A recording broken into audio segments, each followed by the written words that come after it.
Hi, welcome to the Community Allotment. My name is Jane Rogers. I'm the Community Horticultural Learning Coordinator here at Kew, and you're here to join me on this beautiful sunny, actually it's a bit rainy, May afternoon.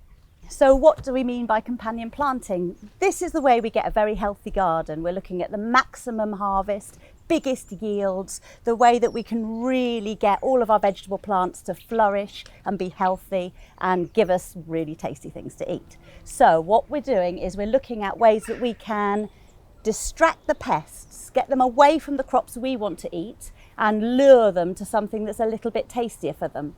Here we've got some examples. This is a nasturtium plant. Look at that gorgeous, gorgeous leaf. Perfectly round like a flying saucer. It's just the nicest thing to have in the garden.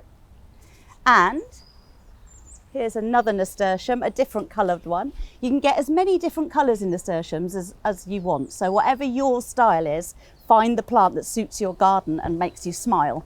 So this one is a variegated leaf. Here you can see it's yellow and green together. And these are both beautiful when they're in flower and completely edible themselves, but we're not growing these just to be our crop. They're going to look after the brassica family. So this purple beauty is a cabbage. It's going to grow very, very large. It can look after itself. It won't be shaded out by our nasturtiums. And what is the brilliant thing, and this is where we're looking at companion planting, I like to think of it as plant associations. It's what we talk about more in the scientific side of horticulture, is the associations plants have. And they do work together. They are a wonderful network. The whitefly, the blackfly, they love nasturtiums. They can't stand to be away from them. So they'll be eating nasturtiums and your lovely, lovely cabbage can grow strong and healthy. So that's our first tip for you.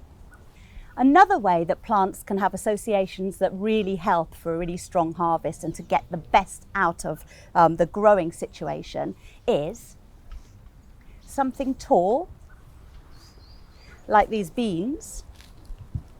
Now they're going to grow up. They love having very wet, cool roots. How's the best way we can achieve that? We get another crop, something like this spinach, and grow that down at the bottom.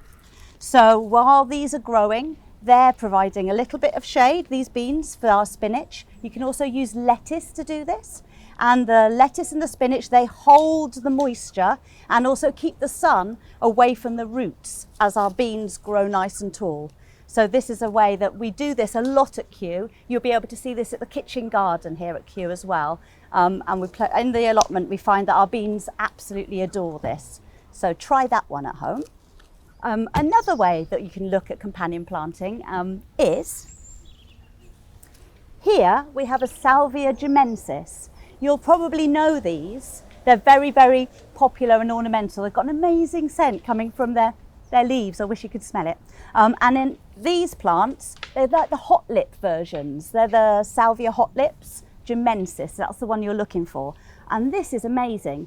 This actually in the sun will give off a sulphur, and the sulphur acts as a deterrent for black spot and fungal diseases, particularly on roses. Not that useful for me because I'm a vegetable grower. However, another fungus that causes me a huge amount of problems in the vegetable garden is mildew, and it has been proven to reduce mildew in plants such as this courgette. So as you can see, this is going to outcompete my courgette. So I'm going to wait for my courgette to get a little bit bigger, a little bit more robust, and you know they get huge. And then I'm going to be pocket planting the salvia around so that the sulphur in the sun will aid as a natural mildew deterrent. So I'll keep you posted on how that works out. Number 4 on our companion planting is biodiversity. Kew is incredibly passionate about this topic. It's everywhere. It's in our manifesto. It's all about making sure everybody is growing for the planet, keeping us alive, keeping us healthy, keeping us sane. So biodiversity. We are trying to get in as many insects into our vegetable patch that are then going to act as natural pesticides. They're going to be eating everything and looking after our crops for us, and we have to do very little. Let me show you a lovely crop. This plant here, with the feathery spikes on, this is a dill. Now, you might recognise these leaves because they look a lot like the carrot family, and that's what they belong to. And these have amazing flowers called umbels that are flat and act like a helicopter port. What they do is they attract in all the lacewings and the ladybirds and the hoverflies, and it's the larvae of those insects that are going to sort you out for the black flies and the white flies. Also this beautiful, beautiful plant. This is a French marigold, not to be confused with the pot marigold over here, which is also an incredibly beneficial plant in the vegetable garden.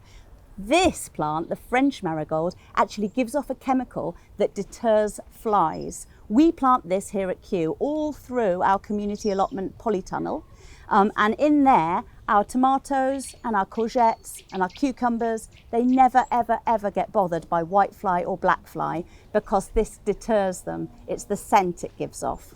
So you're looking at planting things that attract in your beneficial insects, and you're also thinking of how you can put plants in that stop them. And also another good one is if you plant this in your windows boxes, it stops flies coming in your kitchen. And that's from a Spanish woman told me that, and it's very true. Community Open Week is all about networks, which is why you're here with me talking about companion plants and plant associations. We've got plants that give off amazing sulfur smells. We've got plants that bring in the insects. We've got those tall plants that need some shady root space. And also we've got those plants that we want to eat. So we're going to sacrifice other plants for the insects to enjoy.